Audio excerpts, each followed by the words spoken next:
All right, today we're working on a 2002 Jaguar S-Type. Customer mailed this in using our mail-in services. Basically, this is all I know. They said there's a broken key in there. The key won't even go in. It's as far as it'll go. So I'm going to go ahead and take it apart, remove whatever's in there, see if the lock's damaged. If the lock is really messed up, because I could tell actually this piece here is jacked up. Somebody must have been trying to do something before it was mailed to me. Hopefully I can reuse this lock. If not, I'm gonna have to get a used one, recode that. Keep in mind, y'all, if I'm not told the total story on what went on and how the lock became not working, then once I dig into it, I'm gonna find out. If I have to use more parts, then I have to charge more money.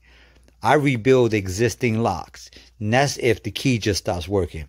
Now, if you start using other tools and you start damaging the insides, of course, that's not going to get rebuilt. But we'll investigate it. We'll see what's going on.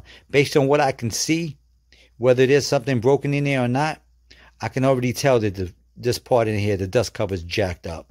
So hopefully I can reuse this lock. If not, I have to get parts from another lock or use the other lock and rebuild that to match this key. So I'll come back in a little bit.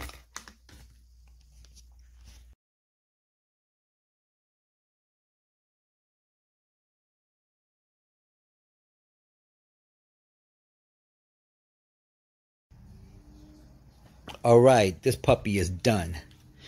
We did pull out something out of the lock. This, I ain't the smartest person, but this definitely don't look like a broken key. It was a tool that somebody put inside the lock and was trying to, I guess, steal a car, whatever they were trying to do. Who knows? But I did get a used lock because I couldn't use the other one, and rebuild this, and that's it. Here you go. It's work like it should. So keep in mind, y'all, if y'all gonna send me a lock, tell me the real truth. If not, like this customer, I'm gonna have to end up charging him a little extra money for extra parts that I wasn't planning on when I quoted the job, and extra time. And that's about it. Those of y'all may be wondering why there's not a lot of people that do this type of work. I'm probably considered an old school locksmith because I've been doing this since the early 90s. So that's probably why I'm able to fix these. I still have the kits. And that's about it. You need my help, just give me a call. I'll tell you what to send me, how long it's going to take, how much it's going to cost. And that's about it. Or go to the website, www.acmlocksmithgroup.com. And thank you for watching.